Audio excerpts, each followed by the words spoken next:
Hi guys, I'm Ant Reynolds-Lene and I'm the lead of our world building team. And I'm Graham McNeil, senior writer in the world building team.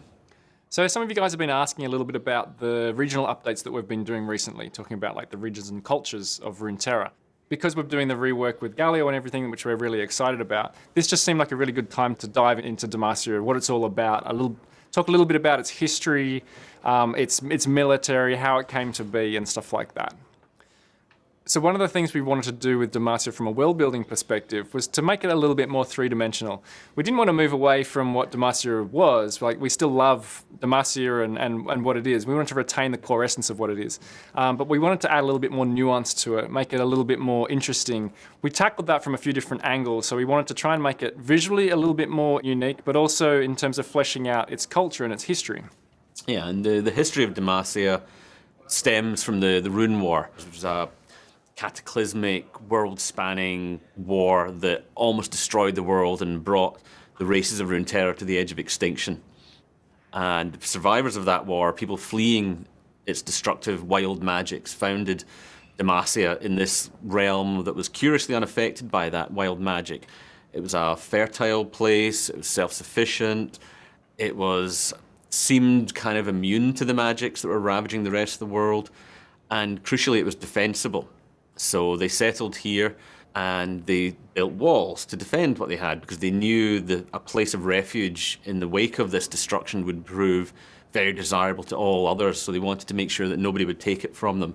So that gave rise to a culture that was fiercely independent, insular, and had a very, very powerful military to defend it. One of the things we wanted to emphasize with Demacia is the elite nature of its military force.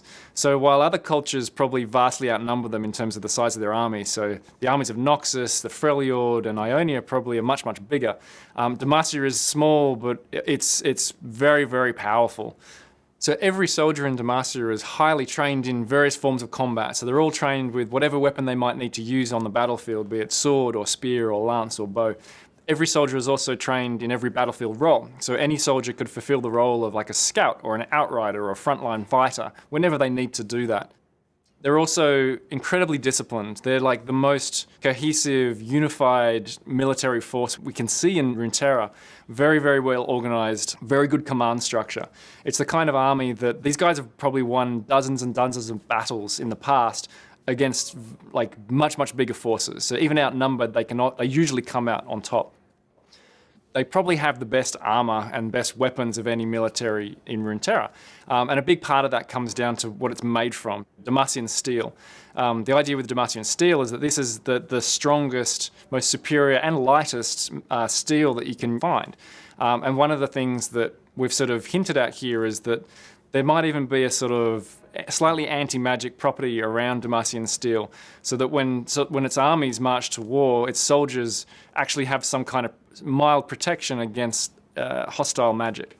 Yeah, because magic is such a rare thing in Runeterra, and especially so in Demacia, because given how the country was formed in the wake of the Rune Wars, its people have been raised on folk tales of dark mages and powerful wild magics that almost destroyed the world. So quite naturally they fear magic and are suspicious of it. But that was a long, long time ago. Much of this magic has never been seen in Demacia. There's pockets of Demacia where they don't even believe that magic is real anymore because it's not woven into the fabric of the nation like it might be in a place like Ionia.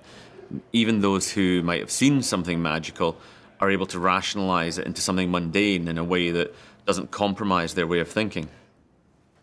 Lux is an interesting character for exploring the idea of magic in Demacia because she's well known as somebody who helps the helpless, who looks after the poor and is well regarded by everybody in Demacia. So for her to have this magic at her heart leaves her fairly conflicted.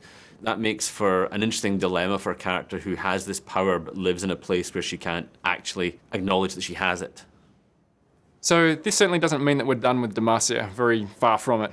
We didn't get around to doing every single bio and story we wanted to this time around, so there's plenty more to come back to. For us, we actually see this as laying a good foundation for the future. So we've established here a little bit more about what Demacia is, and its core themes and stuff like that, and using all that material now, we can move forward and start telling some bigger stories. So if you guys want to learn more about Demacia or any other part of Runeterra or any of the champions, head on over to the Universe site. There's lots of information there. There's lots of bios, lots of stories. So make sure you go and check that out.